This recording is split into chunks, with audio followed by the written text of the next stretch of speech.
Introduction. Today, Ram and Vicky are sitting at the dining table and waiting for the dinner.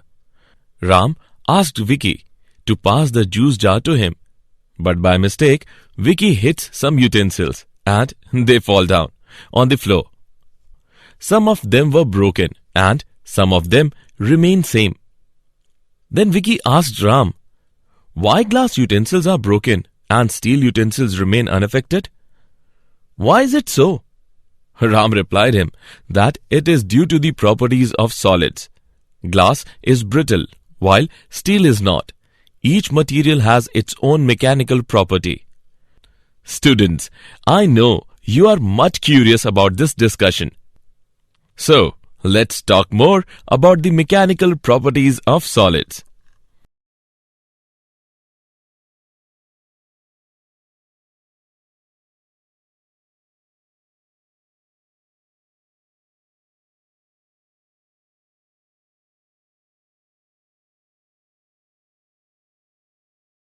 Objectives. At the end of this lesson, you will be able to define solids, know about elastic body and plastic body, understand elastic behavior of solids, define stress and strain, define Hooke's law, analyze stress-strain curve, calculate elastic moduli, calculate Poisson's ratio, know the applications of elastic behavior of materials.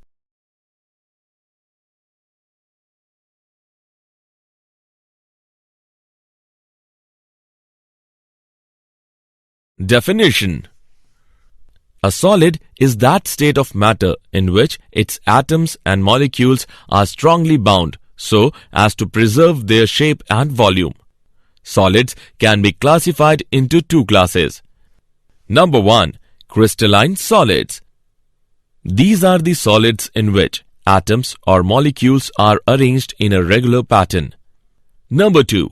Amorphous solids. These are the solids in which atoms or molecules are arranged in an irregular pattern. These solids are also called glassy solids.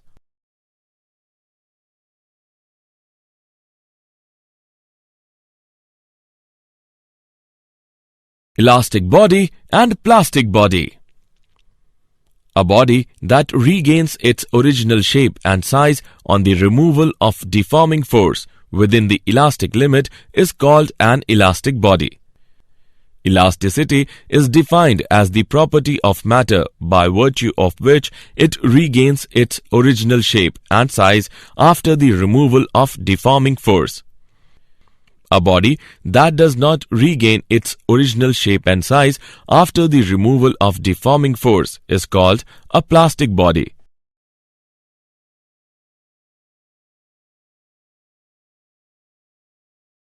Elastic behavior of solids.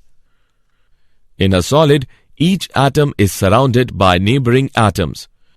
When a solid is deformed, the atoms are displaced from their equilibrium positions, causing a change in the interatomic distances. When the deforming force is removed, the interatomic forces tend to drive them back to their original positions. Thus, the body regains its original shape and size.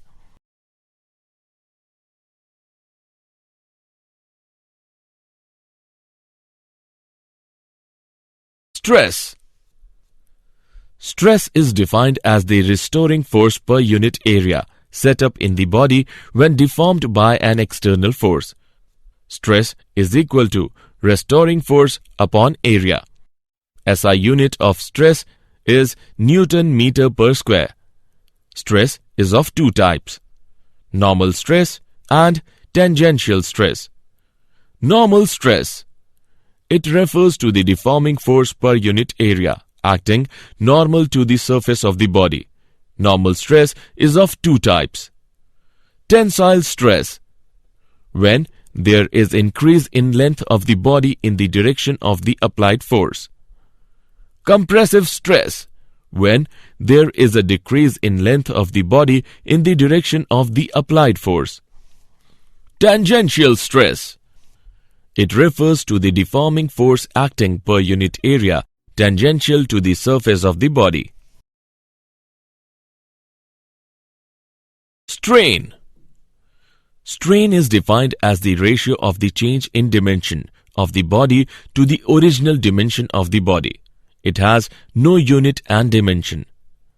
It is of three types: longitudinal strain, volumetric strain, and shearing strain. Longitudinal strain. It is defined as the ratio of the increase in length to the original length when a deforming force is applied. Longitudinal strain is equal to delta L by L. Volumetric strain. It is defined as the ratio of the change in volume of the original volume when a deforming force is applied. Volumetric strain is equal to minus delta V by V. Shearing strain. It is defined as the angle through which a line initially perpendicular to the fixed face gets turned on applying a tangential deforming force. Hooke's law. Hooke's law states that within the limit of elasticity, stress is directly proportional to strain. Stress is equal to constant into strain. Constant is equal to stress upon strain. Here, this constant is called coefficient of elasticity. Hooke's law is an empirical law and is found to be valid for most materials.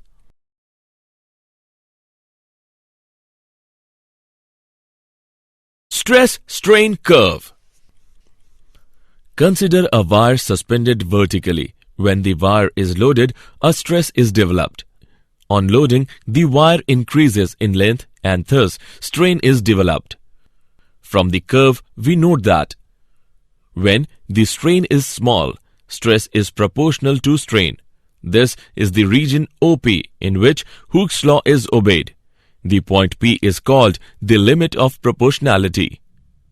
In region PE, stress is not proportional to strain, but the wire still regains its original length when load on the wire is removed. Thus, the point E is called the elastic limit. The region from O to E represents the elastic behavior of the material of the wire. In region EA, strain increases much more rapidly than stress.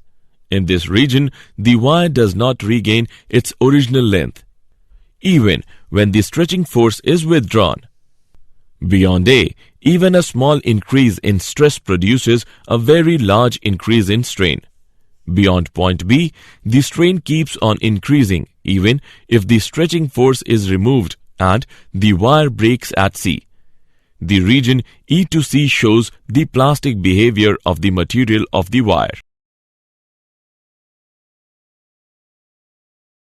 Elastic moduli. The ratio of stress and strain is called modulus of elasticity. The modulus of elasticity are of three types: Young's modulus, shear modulus, and bulk modulus. Young modulus is defined as the ratio of normal stress to the longitudinal strain. It is represented by Y. Y is equal to normal stress upon longitudinal strain is equal to F into L divided by A into delta L, where F is equal to external normal force. Delta L is equal to change in length. L is equal to original length. The ratio of shearing stress to the corresponding shearing strain is called the shear modulus of the material and is represented by G. G is equal to F by A into theta. It is observed that the shear modulus is generally less than Young's modulus. Bulk modulus is defined as the ratio of normal stress to the volumetric strain and is represented by K. K is equal to normal stress upon volumetric strain. K is equal to F upon A divided by negative delta V upon V. The reciprocal of the bulk modulus is known as compressibility.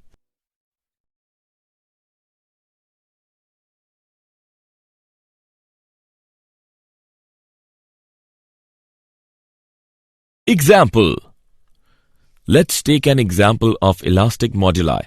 A rubber cube of side 7 cm has one side fixed with the tangential force equal to the weight of 200 kg is applied to the opposite face.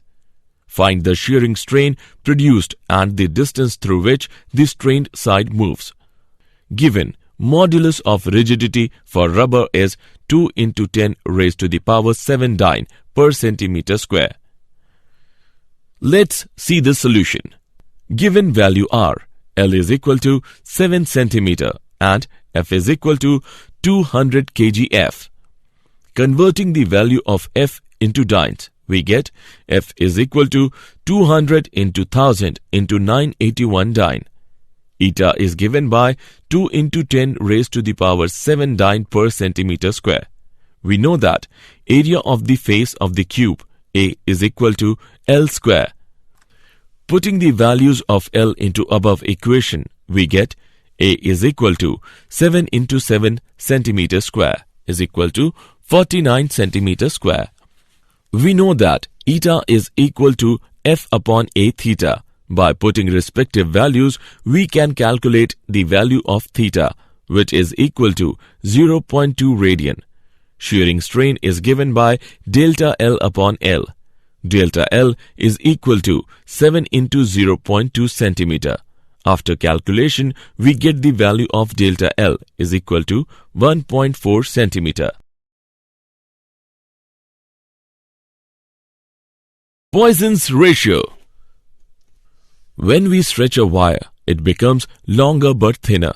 It means that the increase in length is always accompanied by a decrease in the cross-section. The ratio of the lateral strain and the longitudinal strain is constant for a given material is known as the Poisson's ratio. V is equal to epsilon dash divided by epsilon. Here, V is the Poisson's ratio.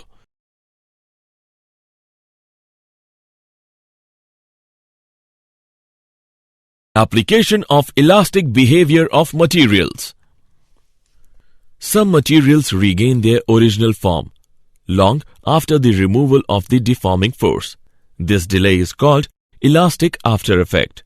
Generally, suspension are made of quartz whose elastic after effect is very small. The metallic parts of machines should not be subjected to stress beyond the elastic limit, otherwise they will be deformed. The railway track beam's cross-section is I in shape. It gives an advantage of lightness and the flanges are able to withstand the compression and tension force due to loading. The thickness of the metallic rope needed to lift a given load is decided using the knowledge of elastic limit of the material, of the rope and the factor of safety. While using a material, it is ensured that the working stress is always larger than its breaking stress. The difference is the safety factor. Did you know? Maxwell was the first to define bulk modulus. According to recent studies, a class called semi-crystalline solid does exist. In this, both amorphous and crystalline phases coexist. Some polymers are in this category, for example, polyethylene. When a body is heated but not allowed to expand due to certain constraints, then internal forces are developed which give rise to stress known as thermal stress. Summary. Let us summarize what we have learnt. A solid is that state of matter in which its atoms and molecules are strongly bound so as to preserve their shape and volume. Elasticity is defined as the property of matter by virtue of which it regains its original shape and size after the removal of deforming force. Stress is defined as the restoring force per unit area set up in the body when deformed by an external force. Strain is defined as the ratio of the change in dimension of the body to the original dimension of the body. Hooke's law states that within the limit of elasticity, stress is directly proportional to strain.